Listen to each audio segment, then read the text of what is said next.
We are here tonight because of the organization and vision and dedication of many people, but one person in particular, John Cavadini, who organized this event. And so I'm going to ask John up to formally introduce our speaker tonight. John.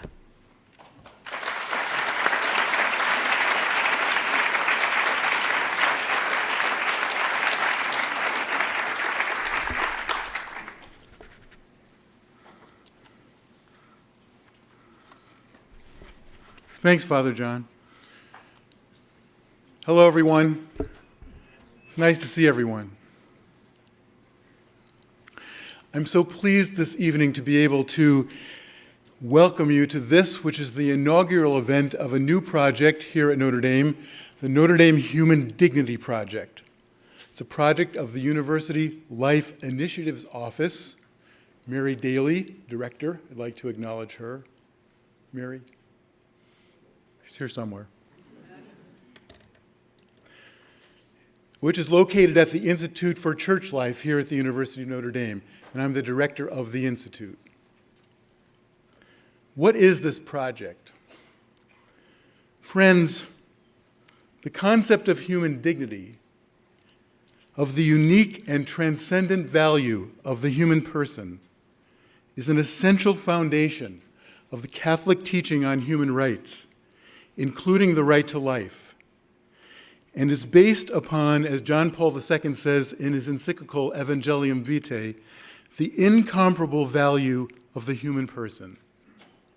If this is true of the right to life, it is also true of all the human rights included in Catholic social teaching. The compendium of the social doctrine of the Church mentions that a just society can become a reality only when it is based on the respect for the transcendent dignity of the human person. And yet, the very idea of human dignity has, in the last couple of decades, come under assault. So much so that it has at times been declared a meaningless concept by secular theorists, and even ardent supporters of the idea of human dignity have conceded that there is no common understanding of what human dignity means. Such a state of affairs presents a challenge to Catholics committed to the idea of human dignity to make their case in terms that are accessible to persons of all faiths or no faith without compromising the uniqueness of their own theological grounding of the concept. This project wishes to take up this challenge of clarifying and articulating the idea of human dignity in a way that is broadly compelling in a pluralistic culture, even as, at the same time, it explores in more depth the concept of human dignity as it exists in the Catholic theological and magisterial tradition. The idea is that by coming to know the sources of our own convictions more thoroughly, we will be able to speak out of them more persuasively to a society even when it does not share our fundamental beliefs. And friends, the format for the evening will be the speech by our main speaker, Archbishop Dolan, and then there are two brief responses to follow by members of the theology department. One, Professor Estelle, who's professor of theology and Christian spirituality in the department, and the other by Professor Jerry McKinney, the Walter Professor of Christian Ethics. And I'll welcome them up after Archbishop Dolan's talk. Friends, I'm so pleased to be able to introduce our main speaker for the evening, who will inaugurate our Notre Dame Human Dignity Project. Archbishop Timothy M. Dolan, named Archbishop of New York by Pope Benedict XVI on February 23, 2009, and installed on April 15th of the same year. Soon thereafter, on November 16th, 2010, Archbishop Dolan was elected president of the United States Conference of Catholic Bishops. In the years prior to his appointment as Archbishop of New York, Archbishop Dolan had, among other things, served as rector of the Pontifical North American College in Rome from 1994 to 2001. And during that time, he also served as visiting professor of ecumenical theology at the Pontifical University of St. Thomas Aquinas and as visiting professor of church history at the Pontifical Gregorian University. Archbishop Dolan holds a licentiate in sacred theology from the Pontifical University of St. Thomas and a doctorate in American church history from the Catholic University of America.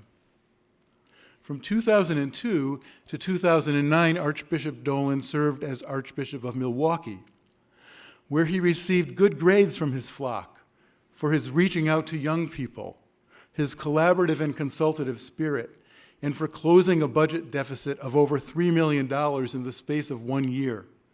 That is, as someone who was both an excellent chief pastor and an excellent chief administrator. Among his other major accomplishments in Milwaukee, the Institute for Church Life notes with gratitude the Archdiocese's participation in the ECHO program as a partner diocese and the training of new catechetical leaders. Archbishop Dolan is also a noted preacher. A few years ago, with regard to preaching, he was quoted as saying, quote, "Maybe the greatest threat to the church is not heresy, not dissent, not secularism, not even moral relativism, but the sanitized, feel-good, boutique, therapeutic spirituality that makes no demands, calls for no sacrifice, asks for no conversion, but only soothes and affirms," end quote. But we're looking forward to knowing what you really think. His book, Priests for the New Millennium, widely used in American seminaries since its publication in the year 2000, is emblematic of his thinking not only on the renewal of priestly vocation, but of all vocations and ministries in the church, in a collaborative spirit for which he himself is so well known and appreciated. At the time of the announcement of his appointment to the Archdiocese of New York, a famous church historian at Fordham University was quoted in the New York Times as saying, "He gives religion a good name." We can only agree. I know you will join me in welcoming Archbishop Timothy M. Dolan to the podium this evening here at the University of Notre Dame.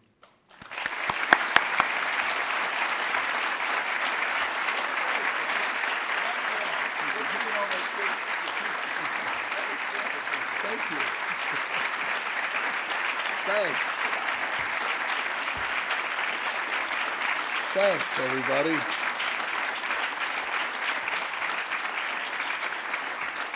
Dr. Cavadini, you could have gone on forever. That was great. You were on a roll. Good to be here, everybody. Thank you. Thanks so much for the gracious invitation and the extraordinarily warm welcome. It's a joy to be back here at Notre Dame. This is a great turnout. Thank you. At St. Patrick's Cathedral, we'd call this a two-collection crowd. This is good. I just got back last week from Rome on what we call the ad limina visits that we bishops are required to make periodically.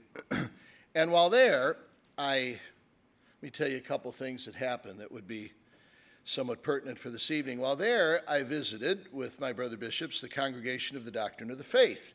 And I chatted with a fine young priest who works there, John Paul Kimes, who is an alumnus of this great university, now in service to the Holy See. I also happened to have supper with the ambassador of the United States of America to the Holy See, Dr. Miguel Diaz, an alumnus of this splendid university.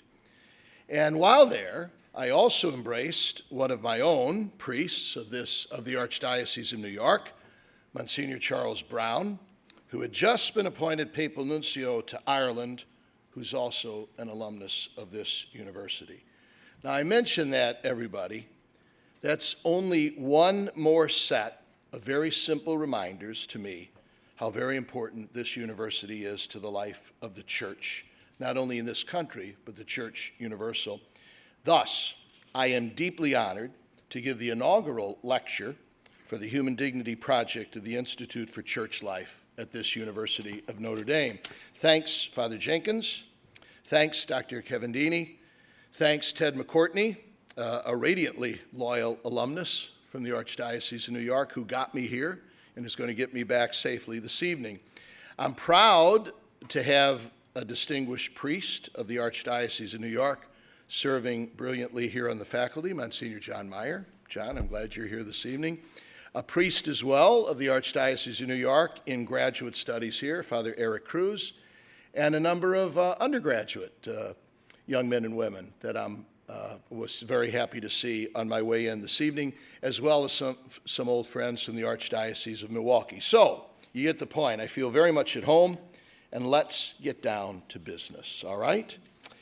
If perchance, although the young people I met from the Archdiocese of Milwaukee told me I did not confirm them, but if perchance there might be a person in this evening's audience from Wisconsin, Missouri, or the Archdiocese of New York, whom I did have the honor of confirming, I ask you to be patient with me, because odds are that during the administration of the sacrament of your confirmation, I probably used this same story that I'm going to begin my talk this evening.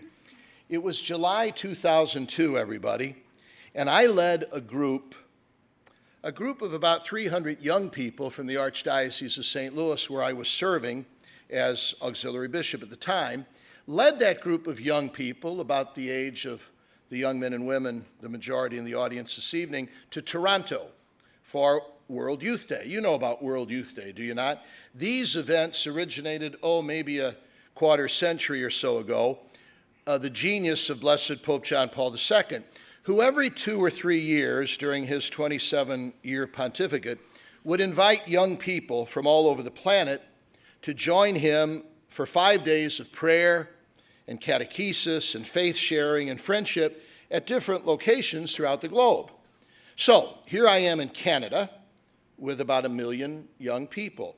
And it's my happy task to offer a catechesis on 3 different days to about 300 young people, from Canada and Ireland and England and Australia and India, the United States, English-speaking countries, to offer a catechesis at a parish setting in the suburbs of Toronto. Hundreds of other bishops, by the way, were doing the same thing at other sites. We'd be at a parish all morning for song and witnessing to the faith, adoration of the Blessed Sacrament, the opportunity for the Sacrament of Penance, my teaching of about 40 minutes or so, and then celebration of the Eucharist. Well, on the 3rd day of my catechesis, at the close, the last one I would give, I asked at the end of my address, I said, listen, would there be anybody here that would like to speak publicly about if or how this World Youth Day maybe has transformed his or her life? And after a pause of a couple seconds, a young woman in the back of the room stood up and approached one of the 2 available microphones, and she began. She said, yes, Bishop Dolan, this event has not only changed my life, it has saved my life. Well, needless to say, she had our attention with that statement. So she continued. She said, I've been living on the streets of Detroit under a highway overpass. I ran away from home about 7 years ago when I was 13. I'm addicted to alcohol and heroin, at which point she rolled up the sleeve of her blouse and showed us the scabs and the bruises from the injection site of the needles. And she went on to say, I've been a prostitute for years to support those expensive habits. I've been in jail a couple times, on and off for shoplifting. Anyway, she says, the youth group at my parish in Detroit kind of adopted me. They took me in a couple months ago. They got me some counseling and some treatment, even a room, and then they invited me to this World Youth Day. I came on a dare. Nothing better to do anyway, figuring I'd come up here to Canada, break away from the group, and maybe go back to my old way of life. But she said, something strange has happened here. She said, I've met an old man who has told me that he loves me. She said, I'm used to men telling me they love me as they give me $50. But this old man really seems to mean it. And what's more, this old man tells me that God also loves me very much. This old man tells me I happen to be the apple of God's eye, his work of art, made in his very image, redeemed by his Son, that I'm so special that God wants me to sit on his lap for all eternity. By this point, there wasn't a dry eye in the house, myself included, and she wrapped it up. She said, "This old man has given me a reason to live. My life hasn't just been changed, my life has been saved." Now, of course, the old man about whom she was speaking was John Paul II, who, although already stooped and shaky, unable to walk, quivering and drooling from the Parkinson's, was there at World Youth Day and had spoken such words to millions of young people. That 20-year-old addict prostitute had just professed her belief in the Catholic doctrine of the dignity of the human person, which happens to be the topic of my talk this evening. And if I were smart, I'd sit down right now because she explained it far more eloquently than I ever could.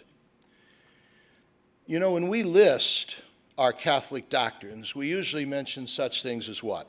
The Trinity, the Incarnation, the Redemption, the Eucharist. Fair enough. I wonder why we never include the doctrine of the dignity of the human person. It's pivotal, is it not? It's way up there. It's normative. As the Catechism of the Catholic Church teaches, man alone is called to share by knowledge and love in God's very own life. This is the fundamental reason for his dignity. Being in the image of God, the human individual possesses the dignity of a person who is not just something, but someone. As I used to comment to those assembled for the sacrament of confirmation, if we really believe this, think of what a difference it would make in the way I treat myself, in the way I treat others. It would be life-saving. Just ask my friend in Toronto. Yes, God made me in his own image and likeness. I am worth the precious blood of his only begotten Son. I am God's capolavoro, God's work of art. He calls me by name. He knows me better than I know myself. He knows the number of hairs on my head, which for some of us is getting easier to do every day. He loves me so very powerfully, personally, and passionately, so much that he wants me to spend eternity with him. I've come from him, and I'm destined to return to him for all eternity. As St. Irenaeus chanted, "The glory of God is man fully alive." There is the Catholic doctrine of the dignity of the human person, see?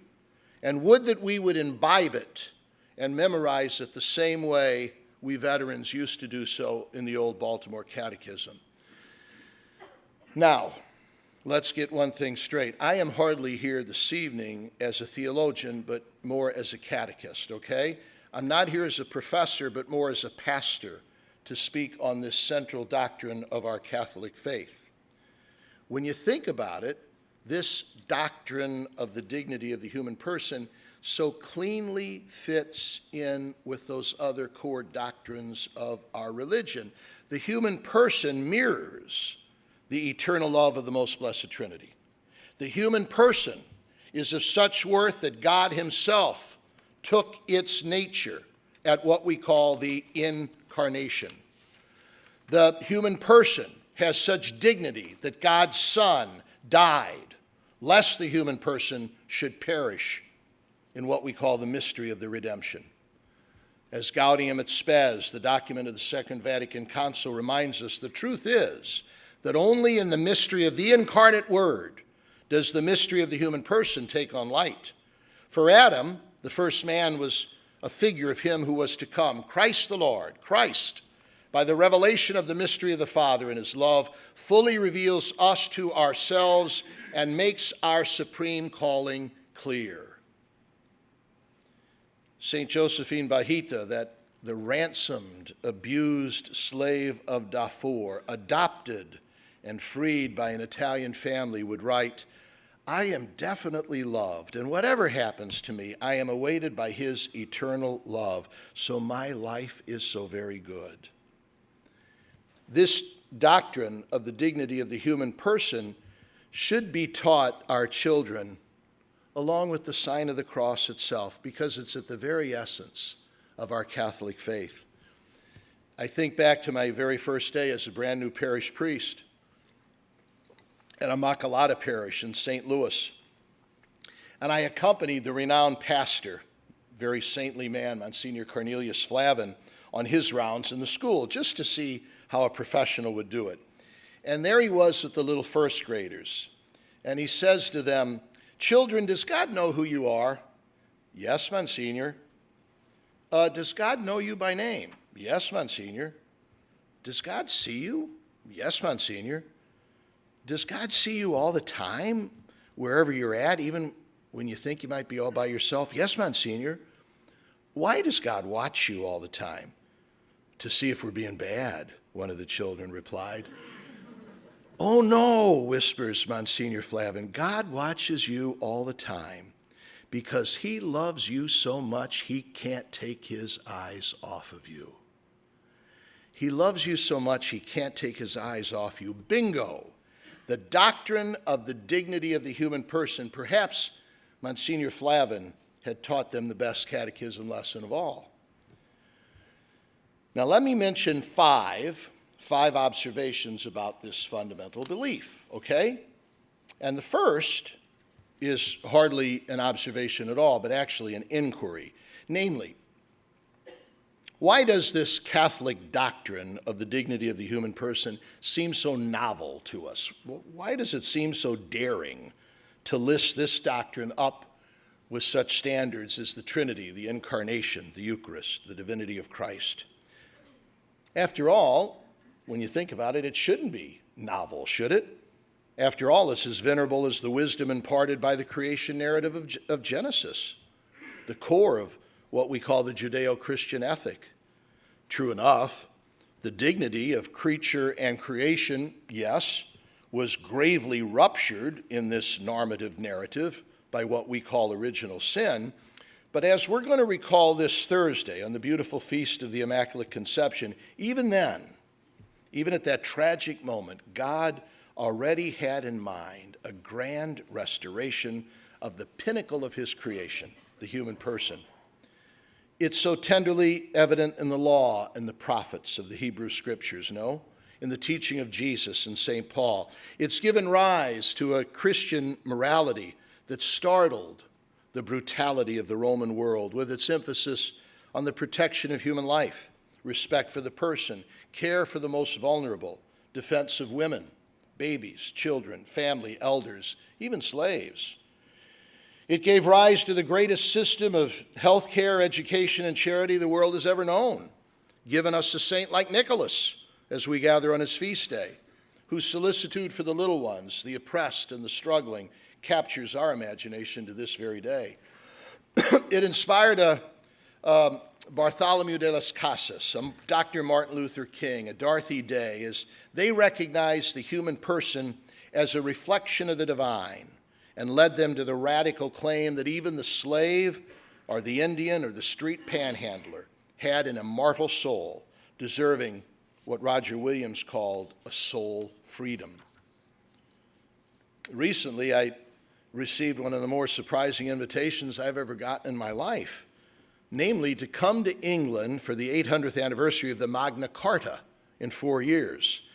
And I said to the fellow who delivered it in person after Sunday Mass at St. Patrick's, "Why would you invite me, an American, to that?" "Well," he said, "because the United States is an inheritor of the tradition begun by the Magna Carta," he replied. "Okay, but why are you inviting me, a Catholic archbishop?" I asked him. Well, he looked at me and he said, "Because the Magna Carta was composed by an archbishop, and because it flows from the teaching of the church on human rights and justice." "It did? I'll be." See, even I have succumbed to the caricature of the church that it had to be dragged, kicking and screaming, into the noble enterprise of defending human rights. Nonsense. You historians out there realize that some of this is due to the fact that the church was on what the entrenched script of our textbooks would call the losing side of the Enlightenment and the French Revolution, branding the church as opposed to liberty, equality, and fraternity.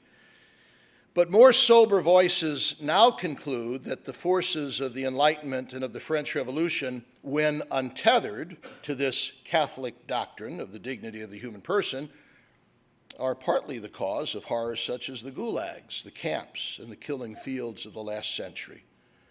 Still, we got to admit, we would have been better off listening to the likes of Lacordaire, Montalembert, and Lamennais.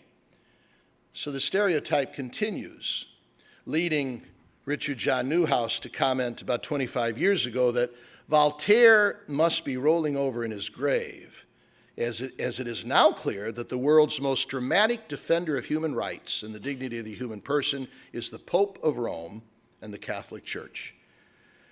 Such should hardly startle one versed in this Catholic doctrine of the dignity of the human person. Now, observation 2 is similar to that first one, okay?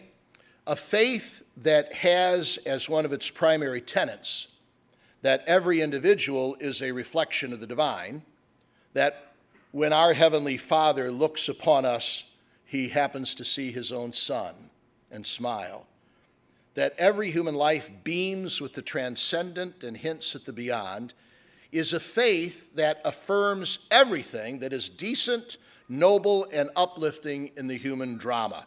To put it another way, the Catholic doctrine of the dignity of the human person prompts a thumping yes to whatever affirms the truth, beauty, and goodness inherent in us and in our world. This is the Christian humanism of giants such as Erasmus and Thomas More.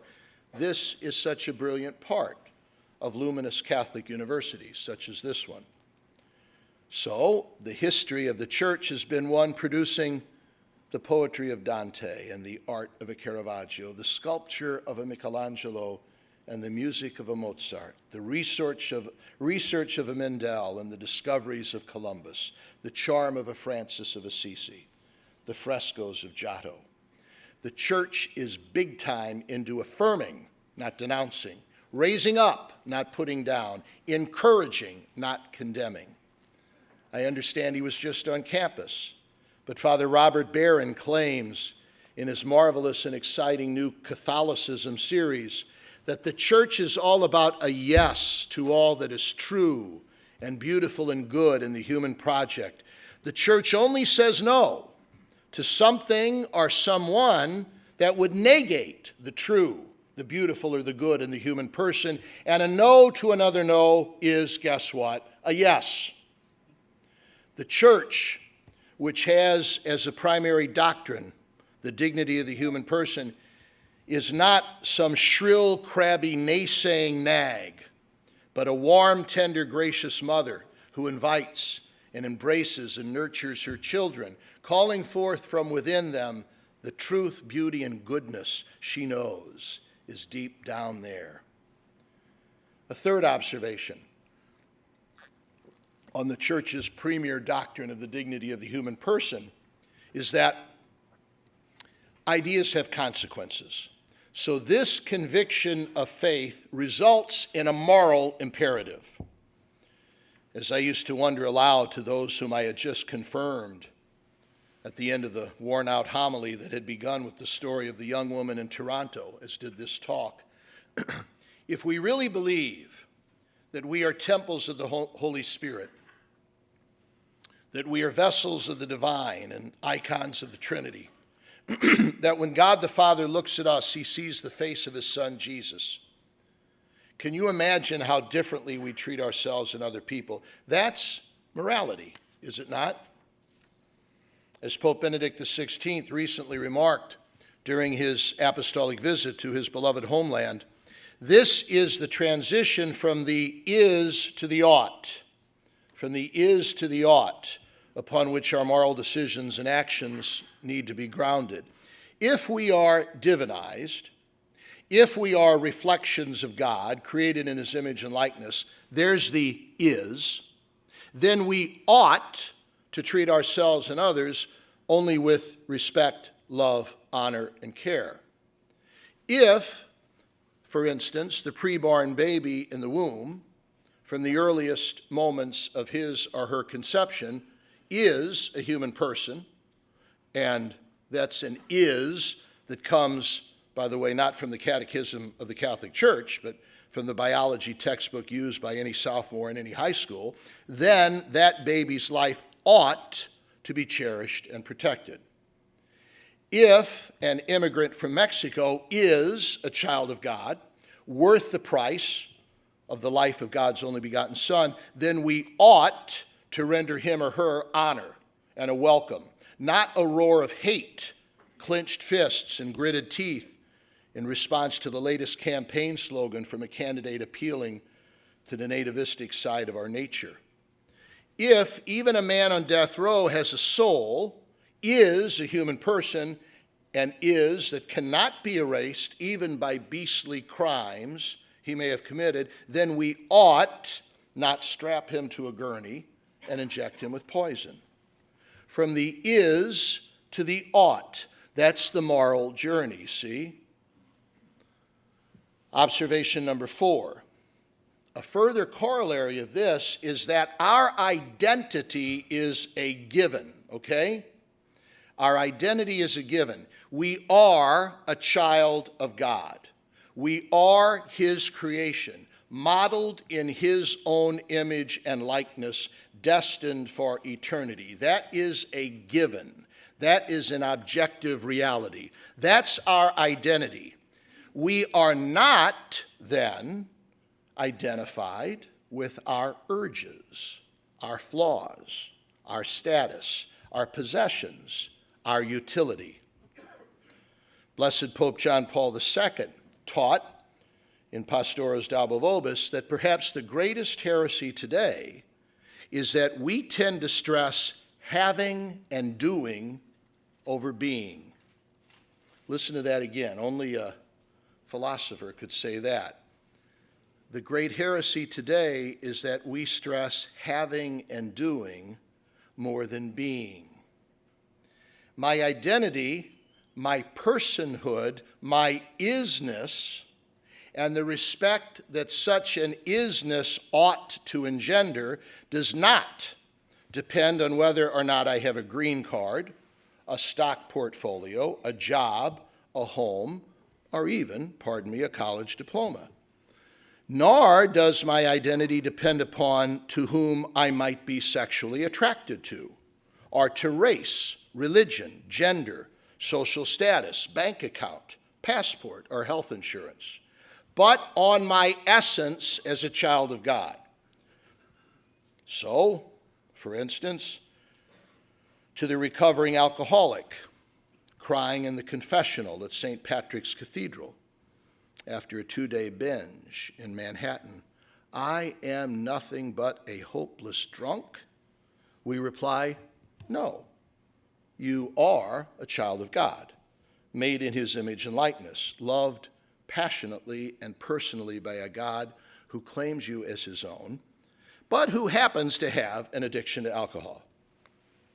So to the picketer outside St. Patrick's Cathedral, who, protesting the church's defense of traditional marriage, yells at me, I am gay. Why do you hate me? I am gay. We respond, nice to meet you. As a matter of fact, I don't hate you. I love you. You are God's work of art, the apple of his eye, embraced by a God who passionately loves you, who just so happens to have a same-sex attraction. Because who we are is of infinitely more significance than what we have, do, drink, or might be sexually attracted to. As he is wont to do, Pope Benedict XVI recently gave a fresh twist to this approach to morality. Again in Germany, before the Parliament, the Holy Father spoke about the need to reverence both the external environment of creation and the internal ecology of the creature. Thank God, the pontiff remarked, we creatures have learned, albeit the hard way, that the environment of our earth has a built-in balance, a fragile structure and equilibrium. Creation, the pontiff says, has an ardor about it, a delicate stasis that should never be tampered with or polluted. We all seem to recognize that now. However, and listen to this, the Green Pope, as Benedict has been called, went on to remind us as well that just as there is an integrity in creation that must be safeguarded, and a law of nature that is evident to us who are tempted to abuse it, so there is an ardor, a balance, a coherence innate in creatures, in the human person, that is protected by a natural law which must be heeded and is only disregarded at the peril of the species. Listen to what he said before the Parliament. The importance of ecology is no longer disputed. We must listen to the language of nature and must answer accordingly. Yet I'd like to underline a point that seems to me to be so often neglected. There's also an ecology in man and women. Man, too, has a nature that he must respect and that he cannot manipulate at will. Man is not merely self-creating freedom. Men and women do not create themselves. Their will is rightly ardored if they respect their nature, listen to it, and accept themselves for who they are. Last observation, number 5. Again, on this moral journey from the is to the ought. We've been talking about a doctrine, right? The doctrine we're calling the dignity of the human person. The right teaching of any doctrine, as you know, is called orthodoxy. The wrong understanding of any doctrine is called heresy. Hilaire Belloc, in his classic The Great Heresies, reminds us that a heresy is usually not a denial of a doctrine, but an obsessive exaggeration of but one element of it. So, our orthodox expression, promotion, and defense of this Catholic doctrine of the dignity of the human person can become heretical if we wrong-headedly exaggerate only one of its carefully choreographed parts. The orthodox insistence upon the dignity of the human person, with the logical corollary that every person deserves dignity and respect, can become, as a matter of fact, heretical if it sinks into a narcissistic demand for whatever pleasure or right I feel I am entitled to at this moment. For the very same doctrine that gives rise to a grand tradition of respect for human rights also gives us the call to duty and responsibility. As Blessed Pope John Paul II often preached, genuine freedom is the ability to do what we ought, not the license to do whatever we want. Now, I started with the story of a young woman in Toronto, all right? And let me conclude with the story of a young man back in St. Louis, my hometown. I grew up with this fella. Let me call him Dan. He was a boyhood buddy. I lost track of Dan during college and seminary. I had heard that he had gone to Vietnam, that he had come back with a scrambled brain, that he was heavy into drugs, living on the street. I often thought of Dan and wondered whatever became of him. Well, a couple of weeks after my own ordination to the priesthood in 1976, guess who shows up at the rectory of my first parish? There was Dan, clean, well-dressed, smiling, with a very attractive young woman he introduced to me as his fiancée. And I invited him in, of course, and over a cup of coffee, Dan, on his own, brings up his grimy past. He says, Tim, you may have heard that I've been messed up big time. I was literally in the gutter. I was drinking, I was popping, I was smoking, I was injecting whatever I could. I had hit bottom. And late one night in a warehouse off Biddle Street, down on the Mississippi waterfront, another druggie and I had landed a stash of cheap heroin. And we were ready to give ourselves the injection when the other guy looks at me and he says, Dan, I dare you. You and I are both nothing but trash. We're both done with life. We probably don't have much of a tomorrow. What do you say we go out on a high? I dare you, Dan. I'll give you 10 seconds to come up with a decent reason to explain why we're even here. Or, I dare you, let's give each other a triple dose of this stuff and call it quits. Dan's telling me the story. He says, Tim, what was I to do? I knew I was at rock bottom. I knew I was in the gutter, but I wasn't willing to call it quits. And I had 10 seconds to give him and me a reason to keep going. And in my desperation about all that came into my blurry mind, get this, was the third question of the Baltimore Catechism that you and I learned in second grade at Holy Infant Grade School way back. And so I blurted it out. Why did God make you? God made me to know him, to love him, and to serve him in this life, and to be happy with him forever in the next. And he said, the other guy had the needle suspended, ready to go, and he looked at me and he said, would you say that again? And Dan said, you bet I would. Why did God make me? God made me to know him, love him, and serve him in this life, and to be happy with him in the next. And he said, my druggy friend thought a moment, and he finally answered, and he said, not bad. I'll take that answer. Let's just give ourselves a single dose, all right? And he says, we're both still here. Now that, my friends, is the doctrine of the dignity of the human person. It saved Dan's life. It saved the life of that young woman in Toronto. And when all is said and done, our creed is then nothing less than life-saving. Thank you very much for listening. Thanks. Thank you.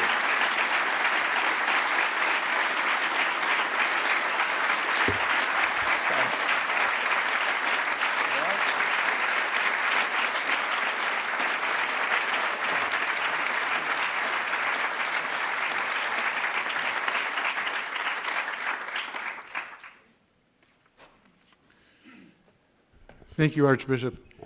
And friends, at this time, I'd like to recognize Professor Ann Astell, who is Professor of Historical Theology in the Department of Theology here at Notre Dame, and also Professor Gerald McKinney, who's the Walter Professor of Christian Ethics here in our Department of Theology, for brief responses to Archbishop Dolan's talk. And if they would, are they here? If they would maybe just both come up, and we begin with Professor Astell.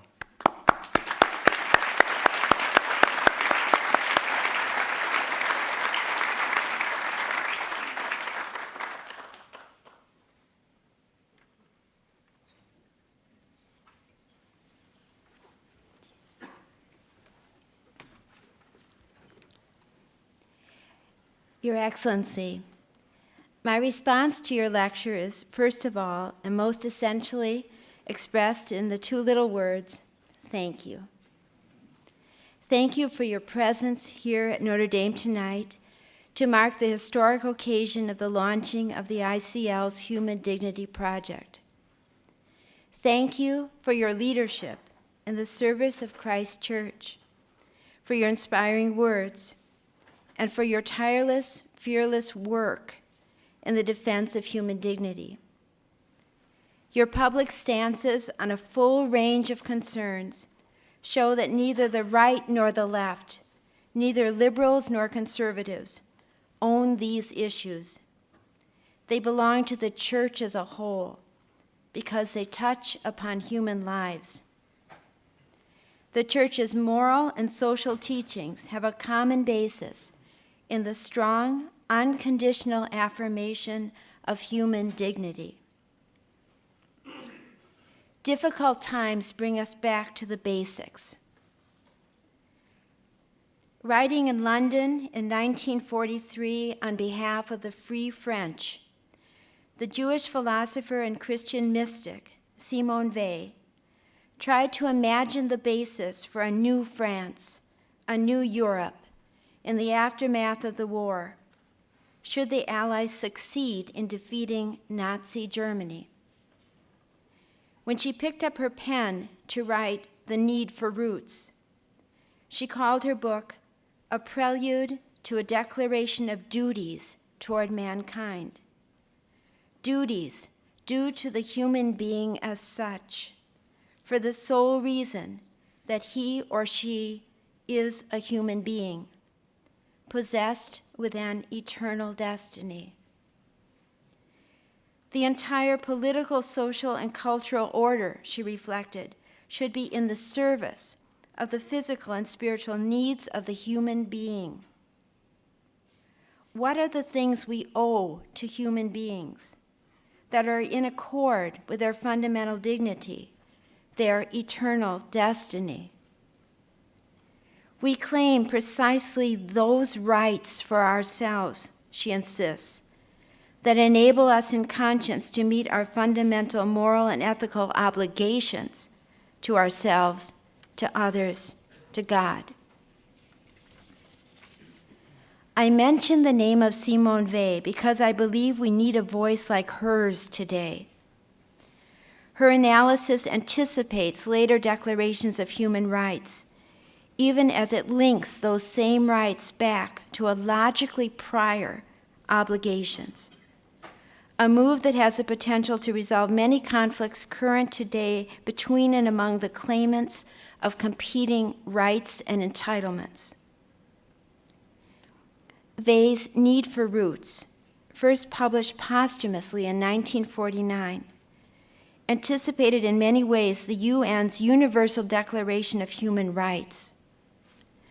Recoiling from the terrible crimes against humanity committed during World War II, the General Assembly of the United Nations, meeting in Paris on December 10, 1948, adopted the 30 Articles of the Universal Declaration, the opening words of which declare recognition of the inherent dignity and of the equal and inalienable rights of all members of the human family to be the foundation of freedom, justice, and peace in the world.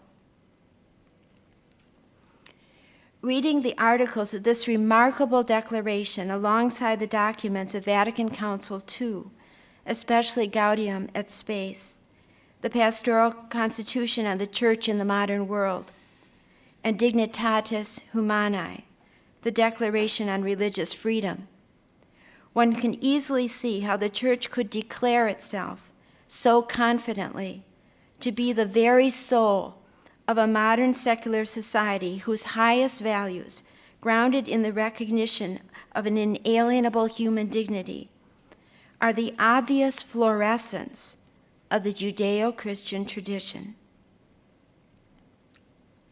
Human institutions, both public and private, we read in Gaudium et Spes, must labor to minister to the dignity and purpose of man.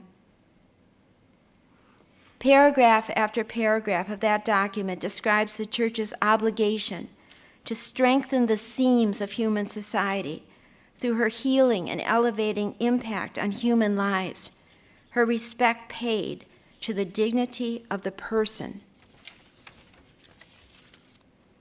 Today, 46 years after the close of the Council, and 43 years after the publication in 1968 of Humanae Vitae, Pope Paul VI's encyclical on human procreation, a document that should be read in the context of the Council's important statements on human dignity.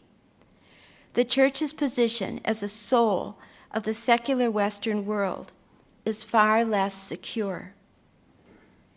Pope Benedict's many writings on secularism continue to declare and defend the inviolable nature of human dignity, even as they decry the erosion of human dignity as a fundamental point of orientation for the political and economic order, and as a legal standard. In a pluralist Europe unwilling to acknowledge its Christian roots, Pope Benedict repeatedly calls for the fostering and the protection of creative minorities within the secular state. Minorities that continue to live and work in a joyful faith, hope, and love as if God exists, and as if the human being possesses dignity always and everywhere. Pope Benedict does so in a conscious repetition of Pascal's famous wager to his unbelieving friend. The alternative, to live as if God does not exist, and as if human beings possess no special dignity, is, he argues, a prescription for a social catastrophe, the collapse of every institution originally founded on human equality, freedom, and solidarity, on the intrinsic value of human life. God wants us to bet on his side of the Pascalian wager by defending human dignity and by showing really what is at stake in its practical and putative diminishment. I want to thank Archbishop Dolan for all that you do in this cause and for your words, which have renewed our courage in the gospel this night at the start of the ICL Human Dignity Project. Thank you.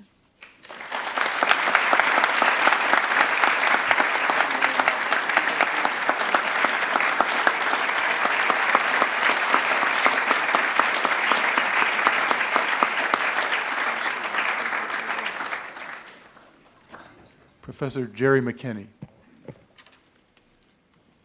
I would also like to begin by thanking Archbishop Dolan, and I especially want to say a word as the only Protestant on this panel. In fact, it strikes me I may be the only one in the room, but that everything Archbishop Dolan said so eloquently, I think, spoke for the witness that the Catholic Church has given in this regard, but also speaks, I think, for all Christians. So I'm grateful to you as a non-Catholic for showing how the resources of the Catholic tradition provide illumination for all of us.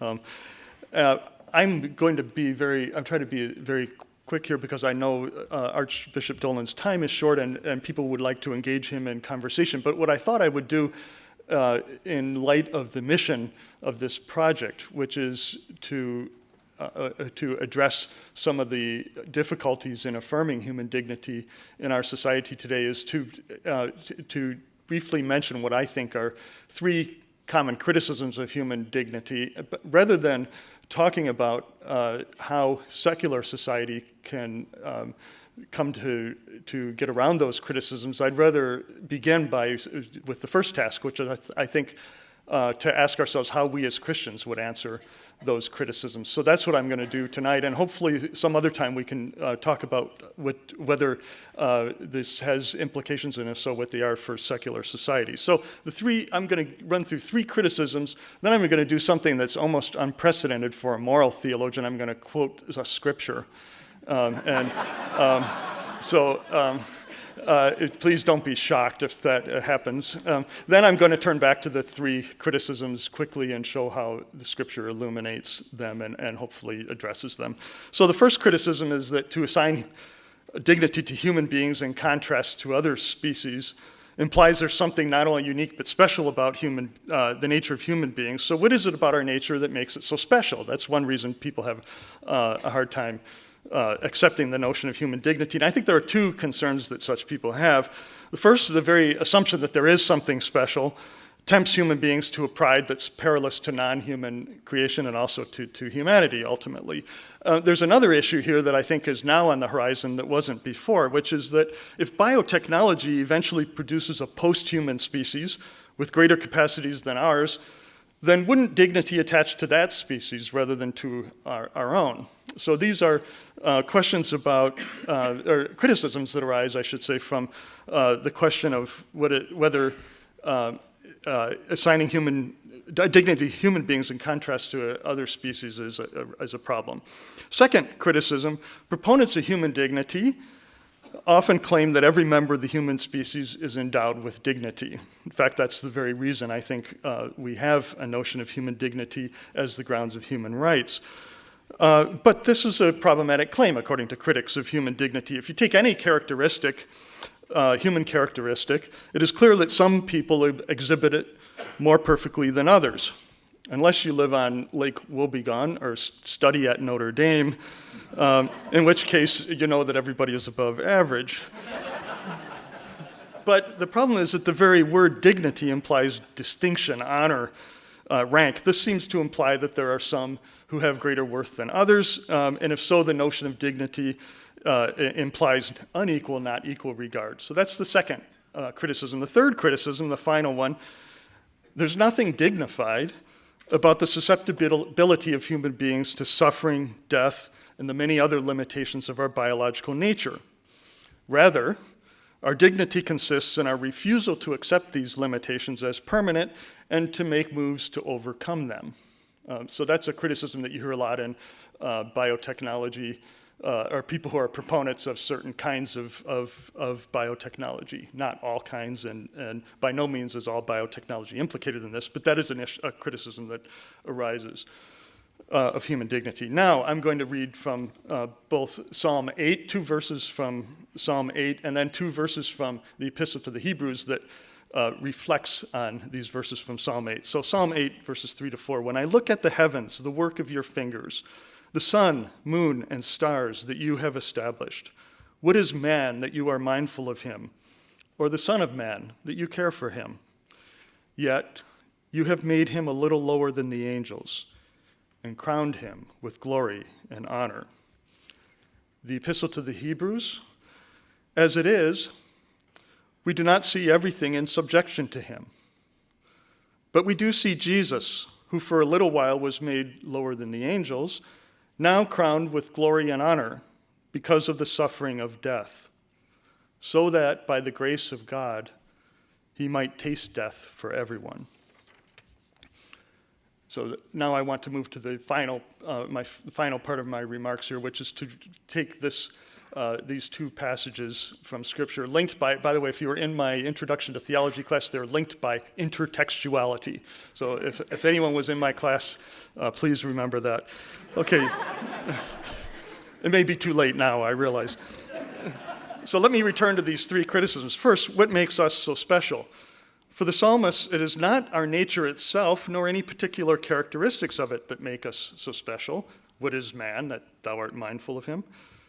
But that we human beings created with this nature have this vocation in our creation by God.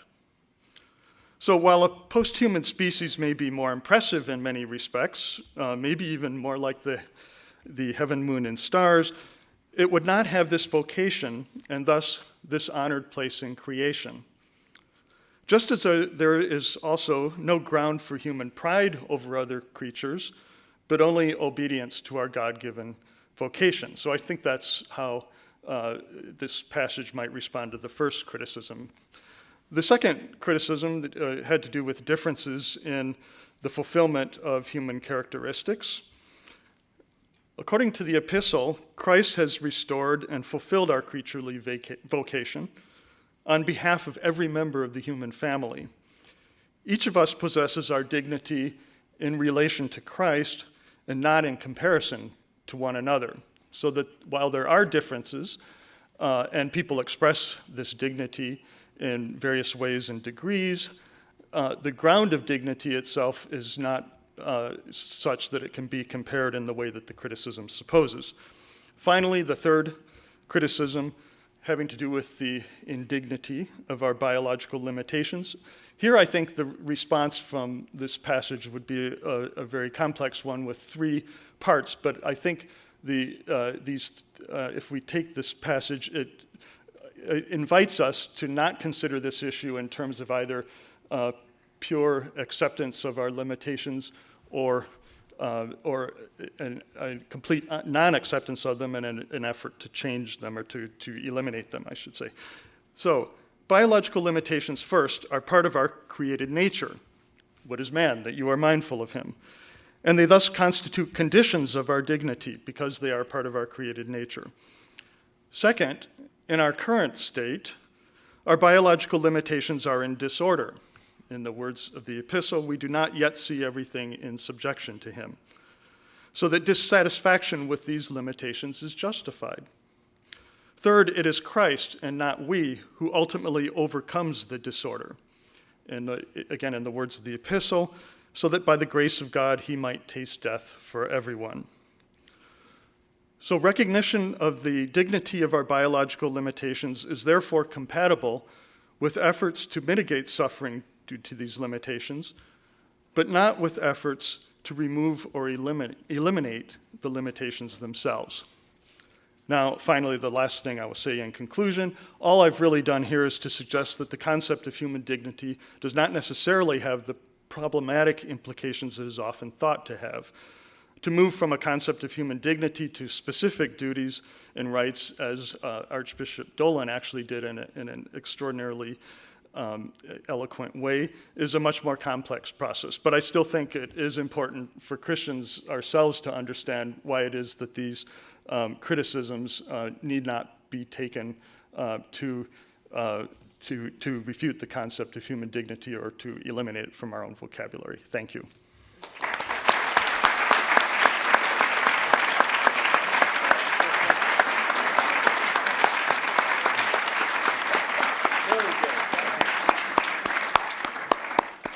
Thank you, friends.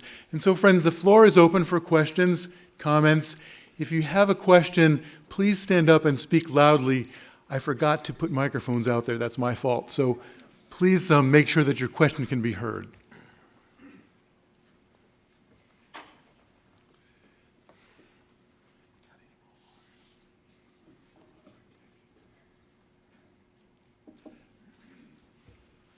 Yes, sir. This is kind of an overview, but I know Father Jenkins recently appealed to the federal government about the new Health Care Act that would provide, that Notre Dame would have to provide contraceptives and allow in their insurance policies for people that are part of this plan to have sterilization. He was claiming that the Catholic Church has the right because their conscience says that this would be wrong for us to do this. Now, on the other hand, here at Notre Dame, I'm sure that there are people who have human dignity that are Protestants or maybe non-believers. And they come, say, to get their health plan taken care of, but they believe that contraceptives are okay. They believe that sterilization is okay in their own conscience. How is such a conflict of two consciences, how is this to be resolved?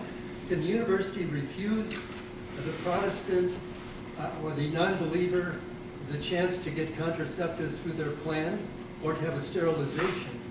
How can they do this? I think there's, looking at the overview, you have to look at both. If both of them are equal, are we going to go back? I'll just mention one more thing. We're going to go back to these concordats that Rome had with Spain and Portugal, the Catholic countries, where in the 1920s and 30s, a Protestant in Spain or Portugal, by the Concordat, was told that they could not worship or carry out their own belief within that particular culture because of the fact that they were Protestants and they were heretics. Are we going to say to those people who are non-believers and who are Protestants who want to use their conscience that they cannot have contraceptives or to be able to have some kind of sterilization? Yeah, thank you. And let's make sure we keep on the point of human dignity as the focus of our questions. And if our panelists would like to respond. I'd sure try, and if I understood you correctly, sir, you weren't arguing for either side. I think you were trying your best to say these are complicated things, and how do you balance what could be a clash of rights? Well said, and that's a very compelling question in our society today. We do cherish our pluralism, and part of human dignity, of course, that we're speaking about this evening would be a respect for the rights of others. So let's try our best to parse this one. Father Jenkins, first of all, thank you for that. That was a brave and courageous stand, and I'm grateful that you took it. And I think you did us all a favor, not only this university, but the public square as well. I'm sure the gentleman who asked the thoughtful question didn't mean to caricature Protestants either, because as you well know, there would be many evangelical Christians especially who would feel as strongly as, if not more so than we do, on the immorality of some of these. So I think you were just using it more in a generic sense of those who might not be sharing our Catholic faith. And I would say no, our religion would require us to respect the rights of all and never to denigrate them. However, it would also obviously require us to obey our own consciences and follow the allegiances of our own faith. When you have a particularly defined community that stands for a given set of values, a corollary of that is that people would have the expectations that that particular community, and here I'm talking about a university, would live out the demands of the faith it professes. So it would not be thought unjust that people who kind of know what they're getting into would know that there'd be certain advantages and disadvantages of being part of that community. I would say it would go more to not a judgment of other people as much as just an insistence upon the right of conscience, that our conscience would never be, that the government would never have the right to compel us to violate the most cherished beliefs of our conscience. That, of course, is not only a Catholic principle, that's a principle of the nation that claims, rightly in my book, to have stemmed from the human rights and human dignity traditions, namely the United States of America. So I would think that when people like Father Jenkins prophetically say something like that, they're really, yes, we know he's making a religious claim, but he's also calling America back to its most cherished principles, that never would we force someone or an institution to do something contrary to its conscience. I would say, although I think the example that you would bring up of the concordats in European countries might be good for the sake of argumentation. I don't know if, in my understanding of the concordats, if although the church was given a privileged position, I don't know if the exercise of other religions was outlawed. I think it was circumscribed. I think it was regulated, but I don't think it was outlawed. And I don't think any of us would have any problems now in saying that was wrong. That in itself was a wrong interpretation. That in itself was contrary to the Church's understanding of human dignity, which the Second Vatican Council admitted. So that was an attempt to what I think was a thoughtful expression of a modern, of the dilemma that we always face when you have a clash of rights that come from an interpretation of different corollaries of human dignity. I would completely underscore that. And I would just add one thing relevant to this particular case. As I understand it, the rationale that's being cited is public health, or some is health is the rationale that's cited. I think understanding in terms of public health, and I think it's a major issue for human dignity if issues of public health take priority over conscience. So there's a long history in the modern West, I think, that would be relevant to that issue that is deeply troubling and that create a lot of problems with regard to human dignity today. But I think that's a very, very clear, poignant, and troubling example. I think we could also underscore the novelty of this situation in which we find ourselves, because it has never, to my knowledge, occurred in this country that there's been a wedge driven between the practice of our faith as worship and the practice of our faith in everyday life, a living out of the principles of the faith, and doing so in institutional contexts. So part of the dignity of the human being, it includes the human being's sociality, right? And we're not no one is just an individual, right? And our faith, especially Catholic faith, is shared with others. It's exercised in the community of the church, and in the particular churches, if we could call it that, of Catholic institutions that unite for a good reason, an exercise of the church's mission and education and charity, etc. If all of those institutions are effectively banned from doing good in the public sphere because of an undue limitation on their practice of their faith, that would be a very sad thing for this country. Friends, other questions? I don't know whose hand went up first, but yeah. Thank you very much for your talks.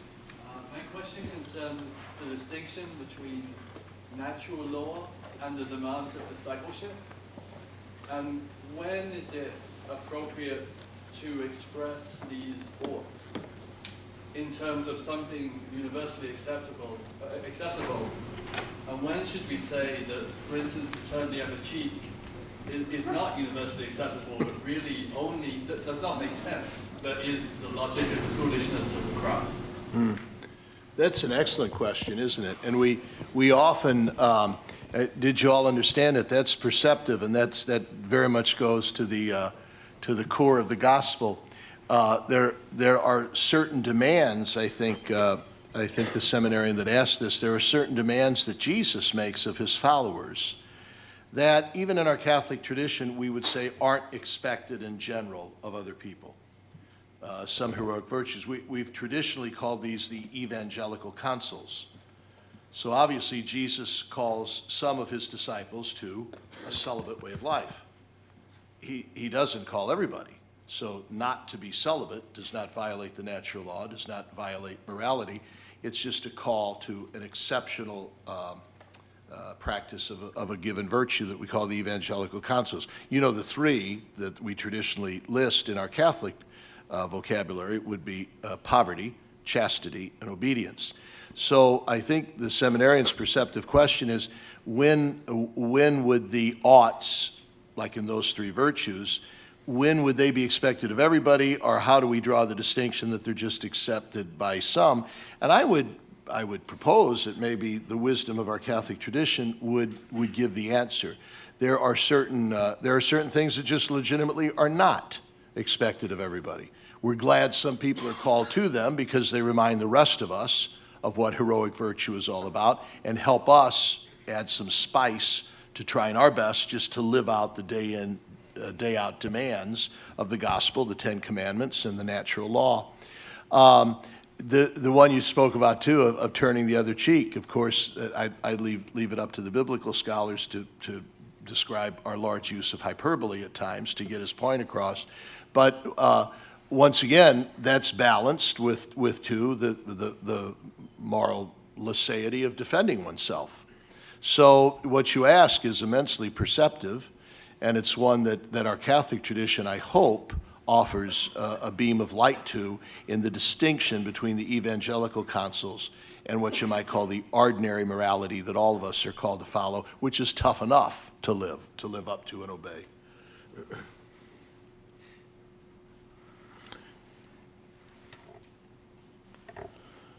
Yes.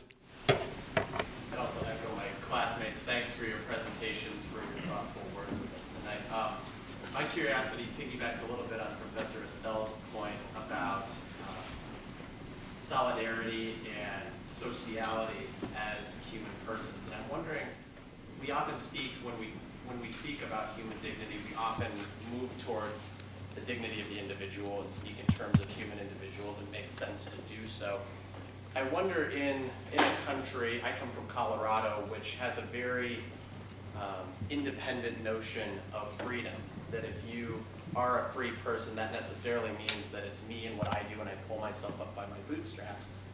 That has a certain value, but I wonder if you could speak to how we as Christians, as Catholics, understand that freedom is at the core of our dignity, as that meshes with and even inspires our sense of being social persons who work towards a more common game.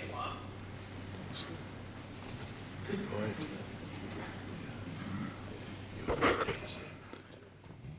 And panelists, when you answer, remember that those microphones are not as strong as this one, so you have to really speak into them. Once again, congratulations on the perception of the question. This is a particularly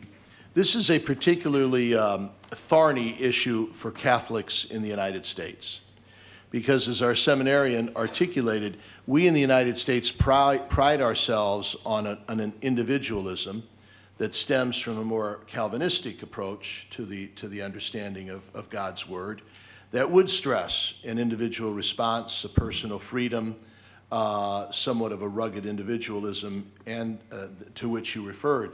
That's tempered by a Catholic version, to use the word that Pope John Paul II made a kitchen table word, solidarity, that we're really in this together. And that part of human nature is that we're not just an individual, but we have communal responsibilities and communal joy together. Cardinal Francis George, the Archbishop of Chicago, often wonders if so many of our problems as Catholics today come down to that conflict between the more Calvinistic impulse of the United States of America versus the more Catholic communal. He often wonders if Catholics in the United States, he uses the phrase, are really Calvinists with incense. That we have a Calvinistic ecclesiology, stressing individuality, stressing personal choice, sometimes even stressing a convenience, a leave me alone mentality, which flies in the face of that more communal, ecclesial solidarity that is at the core of more Catholic social justice that gives rise to our emphasis on human rights. So just in sketching that question, I think you've provided a service in drawing what really is not only a theological but a pastoral problem.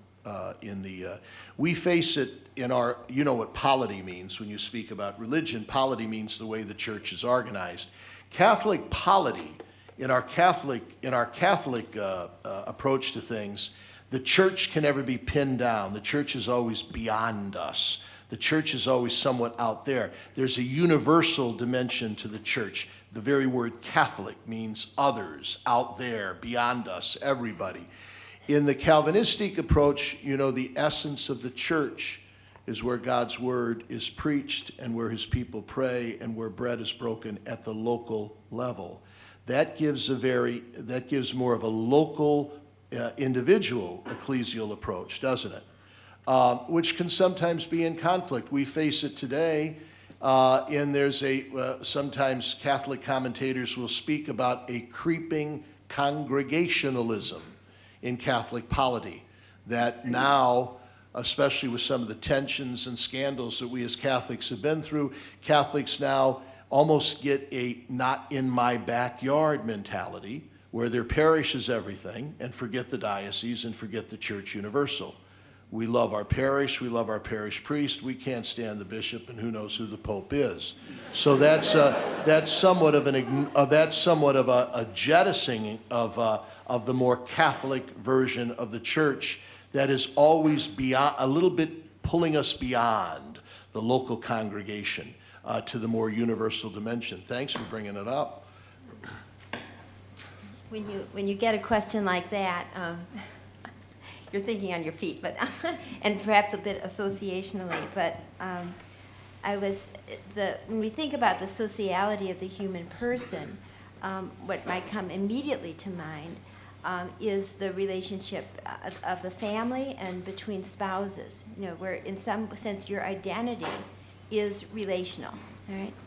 And I think that's part of the challenge with respect to human dignity, is to try to think how we can respect those fundamental bonds, preserve and protect them, and structure our society in a way that fosters family life, and then that draws those smaller units, relational units, into a wider sort of network of families.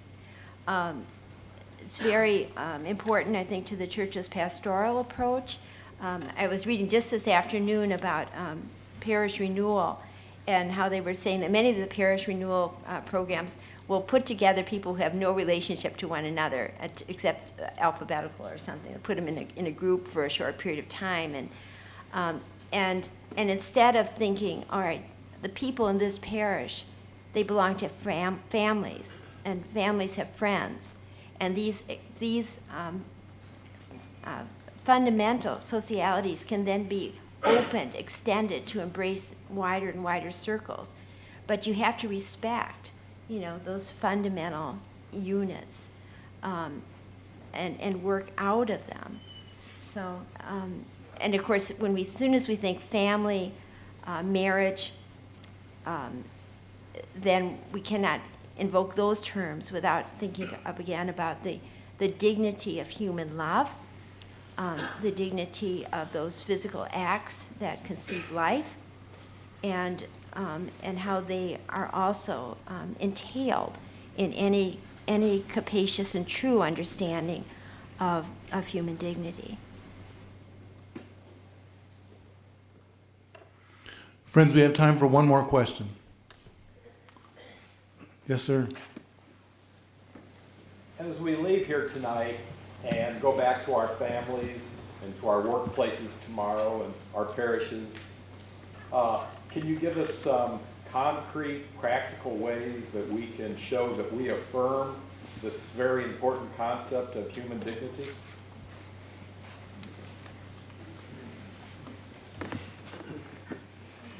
When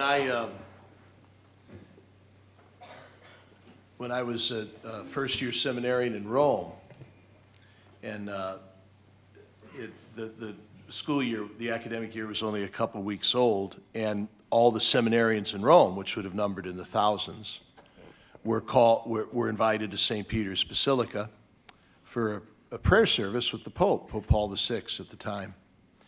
And so we went, obviously, and it was a great occasion, and to pray with the successor of Peter. But in his words to us, we were expecting some very kind of cerebral, highfalutin message, and he did give a very excellent message. But at the end, he said, "Seminarians, do me a favor. When you walk the streets of Rome, do me a big favor. Smile." He said, the Roman people aren't used to seeing their priests smile. The Roman people usually see their priests kind of crabby and grimacing. And do me a big favor and smile, because you will attract people to the faith, and you'll get people thinking, why is he happy? Now, you asked very laudably something very, very practical to do. When we try our best to radiate in a very simple, practical way, a smile, an openness, a nod of greeting, we do two things.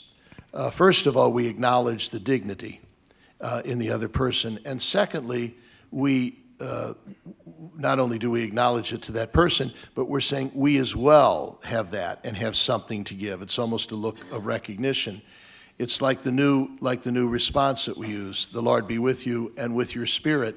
We are acknowledging in the other person that the Spirit is there, the hint of God, the trace of God, an icon.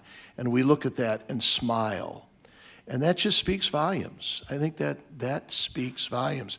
I tried to do it on the streets of New York when I walk. Now, when I walk in my collar, okay, because some people might know who I am, it's easy to smile because people are looking at me, and they, even if they don't know I'm the Archbishop, they know I'm a priest, so they'll smile and say, hello, Father. When I'm walking in my street clothes, as I often try just to get out of the house, and if I walk around smiling at people, you risk being arrested, right?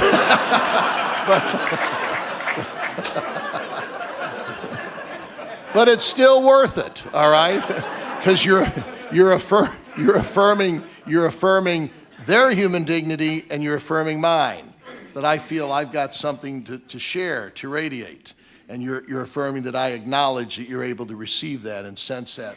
You asked for something simple. I don't know how much more practical you can get than that, so. All right. You know, I don't think I can improve on that. I agree. Friends, we've come to the end of the hour, and that means we have one remaining obligation, which is to thank our speakers.